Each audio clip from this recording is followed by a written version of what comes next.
So, there's this pair of step-siblings, Sora and Shiro.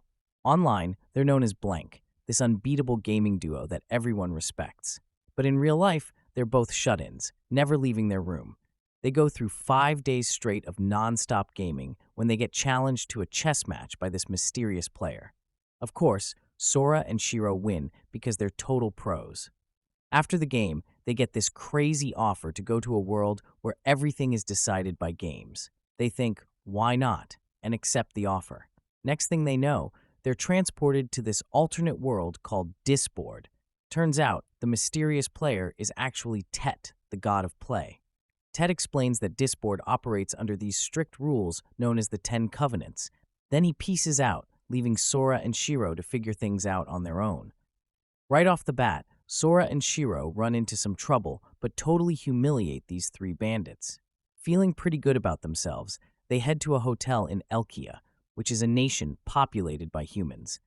There, they spot Stephanie Dola and Clammy Zell duking it out in a poker game to decide who gets to be the next ruler. Sora can't resist a challenge and ends up playing poker against this woman named Lady Attitude for her bag of gold coins. He wins big with a royal straight flush, while Lady only has a full house. After the game, Sora quietly tells Stephanie that Clammy's been cheating the whole time. Now, with plans to stay at the inn for 4 nights, Sora and Shiro are pumped about their new life in Disboard, ready for whatever comes their way. However, Stephanie's not too happy about losing to Clammy in that poker game, and she confronts Sora, asking why he didn't expose Clammy's cheating. Instead of giving a straight answer, Sora challenges Stephanie to a game of rock, paper, scissors. Sora tells her he's only going to play paper, which makes Stephanie overthink it. She ends up playing scissors, but Sora tricks her and wins with rock. Using the 10 Covenants, Sora makes Stephanie fall in love with him, but Shiro steps in and makes things super awkward. Despite the awkwardness, Sora and Shiro move into the kingdom of Elkia with Stephanie. Once they're settled, Stephanie explains a bit more about Disboard.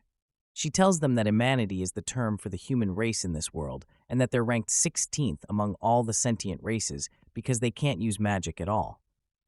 Stephanie really wants to prove that her late grandfather, Makoto Dola, the former king of Elkia, wasn't a fool.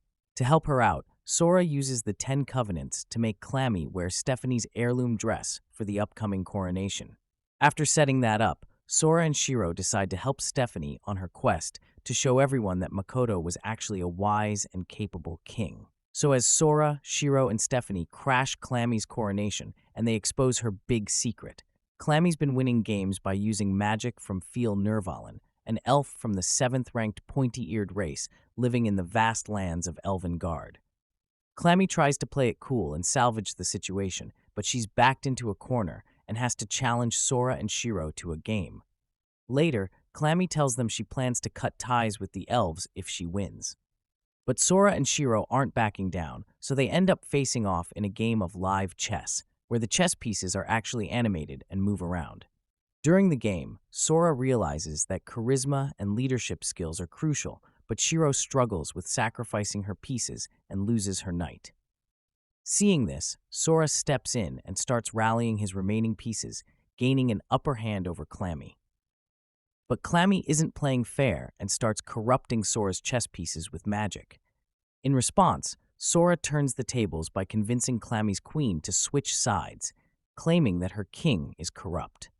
With Shiro's reassurance that everything will be okay, Sora devises a clever plan to turn the game around completely, showing once again that they're not to be underestimated.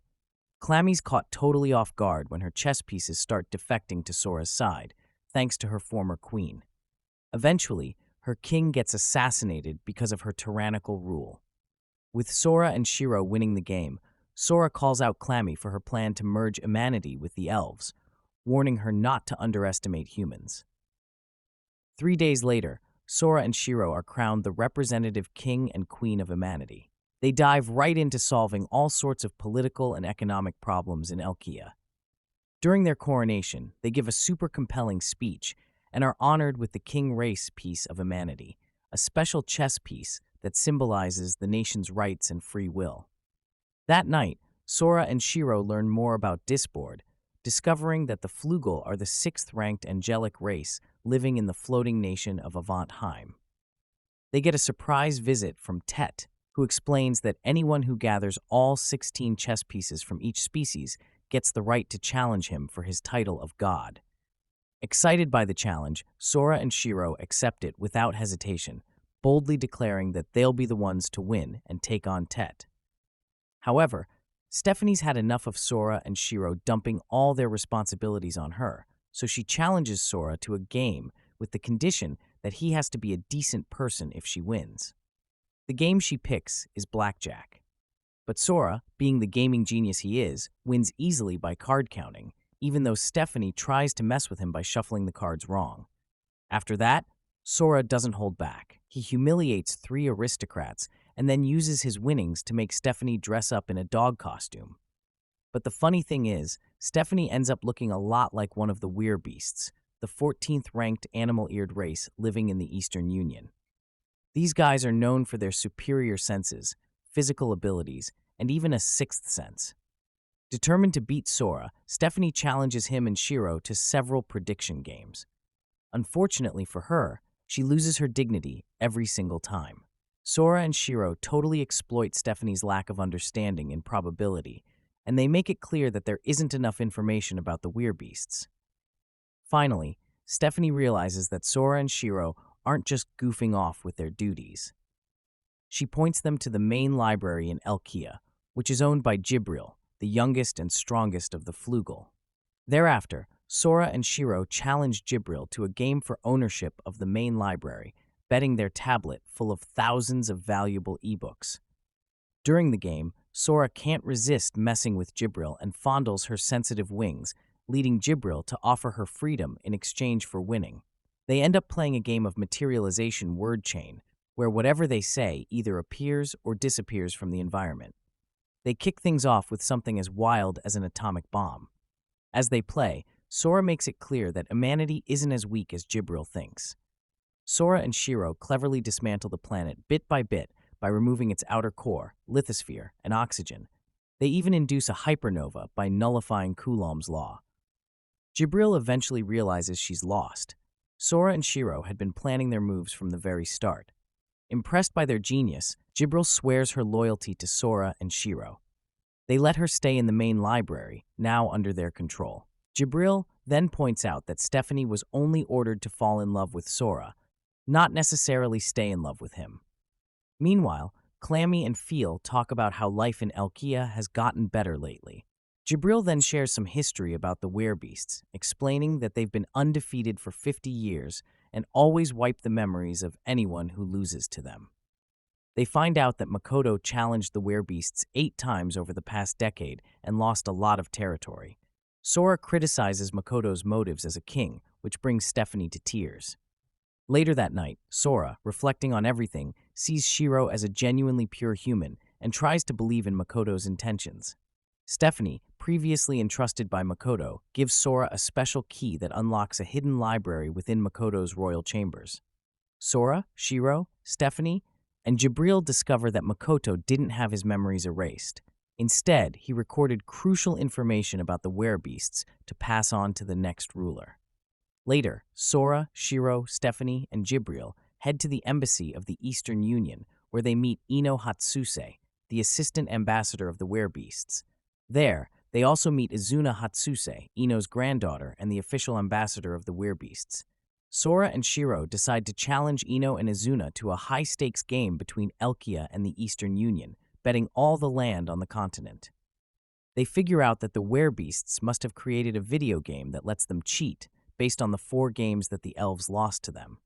This means the Werebeasts can't read minds, which is a big deal. Sora and Shiro threaten to leak this info to the elves if Ino and Izuna don't accept their challenge. To raise the stakes, they bet Amanity's king race piece and all of Elkia's territory. A week later, Sora takes off to accept a challenge on his own. 2 days after that, Shiro realizes something seriously wrong. Stephanie doesn't remember Sora at all. Stephanie starts to worry that Shiro's memories might have been tampered with, so Jibril decides to challenge Shiro to a game of chess to clear things up. If Shiro loses, Jibril will erase what she believes are false memories of Sora. But Shiro is determined to hold on to these memories and ends up winning the chess game, insisting that Sora is real. Shiro then realizes something strange. Neither Stephanie nor Jibril can remember what happened the day after Sora disappeared. Digging deeper, Shiro recalls that Sora had challenged Clammy to a game of Othello where the discs represented their very existence. The wager was to manipulate the memories of their partners, Shiro and Feel. Jibril detects some magic in the royal chambers, and Stephanie trips over 2 sets of 3 discs on the floor. Shiro uses Sora's 3 discs, placing them on an invisible, uncheckered board, thereby winning the game of Othello and restoring Sora's existence. With this victory, Sora shares his memories with Clammy to form an alliance and gains the right to alter Feel's memories as he sees fit. Then Clammy and Feel formally introduce themselves to Sora, Shiro, Stephanie, and Jibril. However, tensions rise between Jibril and Feel when it's revealed that Jibril accidentally slaughtered many elves in Elvengard during the Great War 6,000 years ago. Despite this history, Clammy's ancestors were once slaves to Feel's ancestors for generations. Despite their past, Clammy and Feel treat each other as equals. Sora tries to break the ice by suggesting that everyone bond over a public bath, believing it's a great way for allies to connect. Later that night in the hidden library, Clammy emphasizes to Sora the importance of avoiding mistakes and not relying solely on chance. The next day, Sora, Shiro, Stephanie, and Jibril head back to the embassy. Before the game begins in the arena, Ino informs the observant public audience that the wager will be Amanity's king race piece and all of Elkia's territory versus the entire land of the Eastern Union. Clammy and Feel are vigilant, monitoring for any signs of cheating. During the game, Sora, Shiro, Stephanie, Jibril, and their opponent Izuna are transported into a virtual reality field that resembles Tokyo. However, the vastness triggers Sora and Shiro's agoraphobia, causing them to enter a subdued state. Sora and Shiro snap out of their funk when Ino reminds them they're in a virtual reality field. Ino explains the challenge, a game of cops and robbers using lovey-dovey guns that shoot heart-shaped bullets at non-player characters in the form of animal girls. However, Stephanie remains clueless about the game's rules. Sora, Shiro, and Jibril engage in battle against Izuna, who proves incredibly elusive, dodging even their most relentless attacks. Things get dicey when Ino secretly reveals their hiding spot to Izuna, forcing Sora, Shiro, Stephanie, and Jibril to regroup in a park. Shiro takes charge, making some private adjustments to their strategy. They execute their plan, with Shiro tricking Izuna into believing she's switched sides, but in reality, Shiro uses her shirt button to deflect a bullet. This clever maneuver corners Izuna, pushing her to use an ability called Blood Break, enhancing her physical abilities to a dangerous level. After easily overcoming Sora and Shiro, Izuna lets her guard down and is swiftly defeated by Stephanie, who cleverly piggybacks on a non-player character. Sora binds Stephanie to the 10 Covenants to conceal her intentions, while Shiro calculates the movements of the non-player character to keep Stephanie's location hidden. Ino announces Elkia's victory over the Eastern Union, leaving Izuna to lament the fate of the werebeasts. Sora and Shiro reassure Izuna of their goodwill. Later, the Shrine Maiden, representing the Eastern Union, challenges Sora to a game of heads or tails in her shrine. Sora tosses the coin into the air, and although it lands on its edge, the Shrine Maiden chooses tails.